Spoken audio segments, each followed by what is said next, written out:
Happy Valentine's Day. Di ba? Valentine's ngayon. Pares kami busy ni Mrs. Langga ko. May surprise ako. Iniwan ko lang dito. Pares kami may trabaho. Ako pang umaga, siya pang gabi. Tingnan mo, may surprise ako dito sa kanya. Hindi ko alam kung anong sasabihin niya. Yan.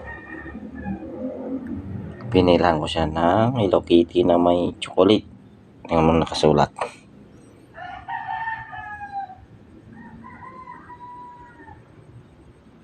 Yan. Tayo natin kung anong reaction niya. Pag-uwi niya. Wala ako dito. Nasa trabaho din ako. Tingnan natin kung ano reaction. Kaya kayong mga dyan, may lovers. Kahit busy kayo sa trabaho, mag-iwan lang kayo. Kung ano ang i-surprise mo, nalit lang. Yung matuwa naman sa inyo yung partner nyo. Happy Valentine's po. Thank you.